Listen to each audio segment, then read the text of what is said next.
നമസ്കാരമുണ്ട്. നമ്മൾ ഇന്നത്തെ ഒരു വീഡിയോ. ഇപ്പം എല്ലാ വീട്ടിലും പ്ലാവ് ഉണ്ട്. പ്ലാവ് ധാരാളം കായ്ക്കുന്നുണ്ട്, ചക്ക പിടിക്കുന്നില്ല, ഇങ്ങനെയുള്ള ഒരുപാട് വിഷയങ്ങളുണ്ട്. അപ്പം അതുമായി ബേസ് ചെയ്തിട്ടുള്ള ഒരു വീഡിയോന് വീഡിയോ പൂർണ്ണമായിട്ട് എല്ലാവരും കാണുക. ചാനലൊന്ന് എല്ലാവരും ഒന്ന് ലൈക്ക് ചെയ്യുക, അതുപോലെ ചാനലൊന്ന് സപ്പോർട്ട് ചെയ്യുക. പൂർണ്ണമായിട്ട് വീഡിയോ കണ്ടിട്ട് നമ്മൾ ചാനലൊന്ന് ഷെയർ ചെയ്ത് കൊടുക്കുക. ഓക്കെ, അപ്പോൾ വീഡിയോ എല്ലാവരും ഒന്ന് കാണാം. ഓക്കെ, അപ്പം നമ്മൾ പ്ലാവ് അത്യാവശ്യം 2 വർഷമായിട്ടുള്ള പ്ലാവാട്ടോ. 2 വർഷം കഴിഞ്ഞിരിക്കണം. അത്യാവശ്യം രീതിയിൽ ചക്ക പിടിച്ചിട്ടുണ്ട്. അടിയിൽ നല്ല രീതിയിൽ ചക്ക പിടിച്ചിട്ടുണ്ട്.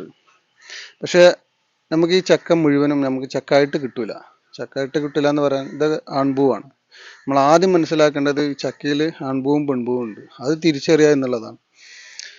ആൺപൂവ് ഒരു പരിധി വരെ, ഇത് പെൺപൂവാണ്. ഒരു പരിധി വരെ ആൺപൂവ് അതിൽ നമ്മളെ പ്ലാവിൽ നിൽക്കുള്ളൂ. അത് കൊഞ്ഞു പോകും. അത് കൊഞ്ഞു പോകുമ്പോഴാണ് നമുക്ക് ടെൻഷൻ. കാരണം എന്താ പറയുക, ഒരു ഭയമായിരിക്കും. എല്ലാ ചക്കയും കൊഞ്ഞു പോവുകയാണ്. പക്ഷെ അത് കൊഞ്ഞു പോകുന്നത് ആൺപൂവാണ്. ഇതൊക്കെ ആൺപൂവാണ്. ഇത് കൊഞ്ഞു പോകും. ഒരു പരിധി വരെ നിശ്ചിത ദിവസങ്ങൾ മാത്രമേ ഉണ്ടാവുള്ളൂ. അപ്പം ഇതുപോലെ ഒരു അവസ്ഥയിലായി അത് താഴെ വീണു പോകും എങ്ങനെ ആയാലും. അപ്പോൾ അത് നമ്മൾ ടെൻഷനായിട്ട് കാര്യം നമ്മൾ മനസ്സിലാക്കേണ്ടത് ചക്കയിൽ ആൺപൂവും പെൺപൂവും ഉണ്ടാവും. അത് ഒരുമിച്ച് ഉണ്ടാവും വേണം. ചില പ്ലാവിൽ ആൺപൂ മാത്രം ആദ്യത്തെ 1 വർഷം അല്ലെങ്കിൽ 2 വർഷമൊക്കെ ആൺപൂ മാത്രം ഉണ്ടാവും. അതാണ് ഈ കൊഞ്ഞു പോകുന്നത്. ആൺപൂവും പെൺപൂവും വേണം, മെയിലും ഫീമെയിലും വേണം. അത് ഫീമെയിലാണ് നമുക്ക് ചക്കായിട്ട് പിടിച്ച് നിൽക്കൽ. ഇപ്പം ഞാൻ കാണിക്കുന്ന അതൊക്കെ ആൺപൂവാണ്. നേരെ അതിൻ്റെ താഴെ കാണിക്കുന്ന ഈ ചക്ക പെൺപൂവാണ്. ഇത് ചക്ക പിടിച്ച് ആയി ഒരു ഇടിച്ചക്ക പ്രായത്തിലേക്കായി വരുന്നു. അപ്പം ഇതൊക്കെ പിടിച്ചു നിൽക്കും. ആരോഗ്യമുള്ള ചക്ക മാത്രം നമ്മൾ നിർത്തുക. അതായത് ഇപ്പോൾ ഒരുപാട് ചക്ക ഈ പ്ലാവിൽ അടിയിലായിട്ടുണ്ട്. ഇതൊക്കെ കണ്ടില്ല, ഇങ്ങനെ പരിപരുത്ത അതിൻ്റെ മുള്ള് രൂപത്തിലായിട്ടുള്ളതാണ് പെൺപൂവ്. അതുപോലെ ഈ ചക്ക കൊഞ്ഞു പോകും. കാരണം അതിൻ്റെ കണ്ണി ഒരു കാച്ചിൽ വരും, ഒരു കാഞ്ഞ് കൊഞ്ഞു പോകും. അത് പെൺപൂവാണെങ്കിലും പെൺചക്ക ആണെങ്കിലും അത് കൊഞ്ഞു പോകും.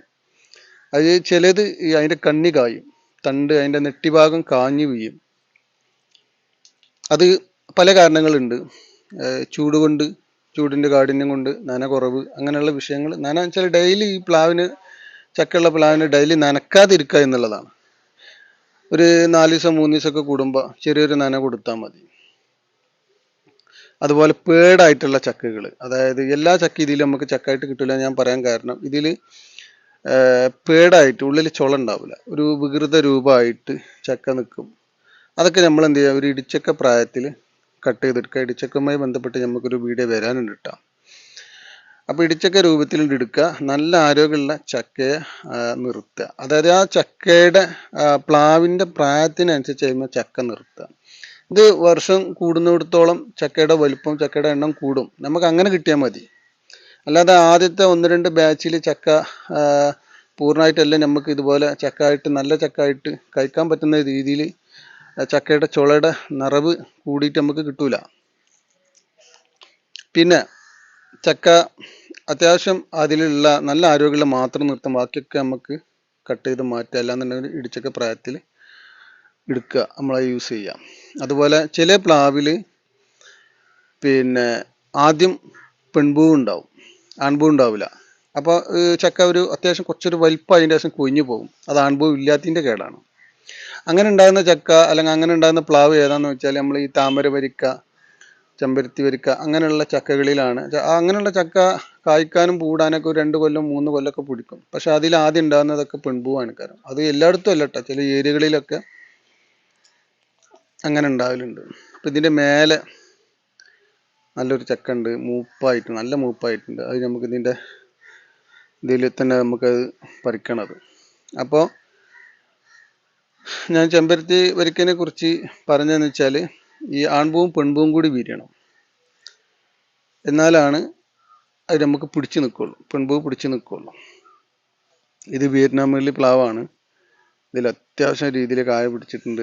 2-3 ഭാഗങ്ങളിലായിട്ട്. ഒന്ന് ഏറ്റവും താഴെ, ഏറ്റവും ടോപ്പിൽ, അതിൻ്റെ നടുവശത്തായിട്ട് ധാരാളം കായ പിടിച്ചിട്ടുണ്ട്. പക്ഷെ അതിലേറിപ്പോയാലൊരു 5 6 ചക്ക നമുക്ക് ചക്ക ആയിട്ട് കയ്യിൽ കിട്ടുള്ളൂ.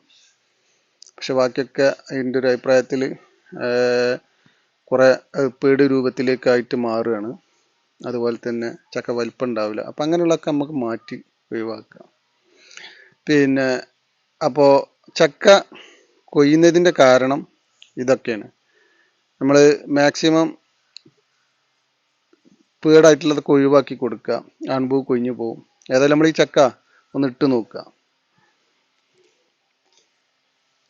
കണ്ടില്ലേ, അത്യാവശ്യം മുള്ള് പരന്നിട്ടുണ്ട്. മൂപ്പായാൽ അറിയാവുന്ന ആദ്യത്തെ ലക്ഷണമാണ് മുള്ള് നല്ല പരന്ന് നിൽക്കൽ. അപ്പോൾ മുള്ള് പരന്നിട്ടുണ്ട്. ഇത് ചെറിയ ചക്ക ആയപ്പോൾ ഉള്ളൊരു കുത്തലാണ്. കാരണം ഒന്നുകിൽ വെള്ളിച്ചയുടെ അങ്ങനെ എന്തെങ്കിലുമൊക്കെ കുത്തലായിരിക്കും അത്. ഈ സാധാരണ ചക്കയിൽ വരുന്നൊരു രോഗമാണത്. അതുപോലെ രണ്ടാമത്തെ വിഷയമാണ് ഈ വിളഞ്ഞീനും അരിക്കിൻ്റെ കൂടെ വെള്ളം കൂടുതൽ വരുന്നുണ്ടെങ്കിൽ ചക്ക മൂപ്പായിട്ടുണ്ട്. അപ്പോൾ ഇതെല്ലാം മൂപ്പായിട്ടുണ്ടെങ്കിൽ ഇതൊന്ന് പാപ്പിക്കാൻ വെക്കുക. അതുപോലെ ഈ പ്ലാവ് ഈ ഒരു വിളവ് കഴിഞ്ഞാൽ ഈ പ്ലാവിൻ്റെ ടോട്ടൽ ഹൈറ്റിൽ നിന്ന് പാതി നമ്മളിതിനെ ബ്രൂൺ ചെയ്ത് വെട്ടി മാറ്റണം. എന്നാലാണ് അടുത്ത പ്രാവശ്യം നല്ല രീതിയിൽ ചക്ക പിടിക്കുള്ളൂ. അതുപോലെ പൊട്ടി വീഴാതിരിക്കുള്ളൂ, മുറിഞ്ഞ് വീഴാതിരിക്കുള്ളൂ. അറിയാലോ, വിയറ്റ്നാമിൽ നടു പൊട്ടി വീഴുന്നൊരവസ്ഥയാണ്. അപ്പോൾ അതിനൊക്കെ ഒന്ന് കഴിച്ചിലാണെങ്കിൽ ഈ ബാച്ചിലെ ചക്ക കഴിഞ്ഞാൽ അത് നടു പൂർണ്ണമായിട്ട് വെട്ടി മാറ്റുക, ഒന്ന് ബ്രൂൺ ചെയ്ത് നിർത്തുക. അപ്പോൾ നമ്മളെ ചാനൽ എല്ലാവരും ഒന്ന് സപ്പോർട്ട് ചെയ്യുക, ഒന്ന് ലൈക്ക് ചെയ്യുക. വീഡിയോ കണ്ടിഷ്ടപ്പെട്ടാലും ഒന്ന് ഷെയർ ചെയ്ത് കൊടുക്കുക. അതുപോലെ ചക്കയുമായി ബന്ധപ്പെട്ട് ഒരുപാട് വീഡിയോ നമ്മളെ ഗ്രൂപ്പിൽ നമ്മളെ ചാനലിൽ വരാനുണ്ട്.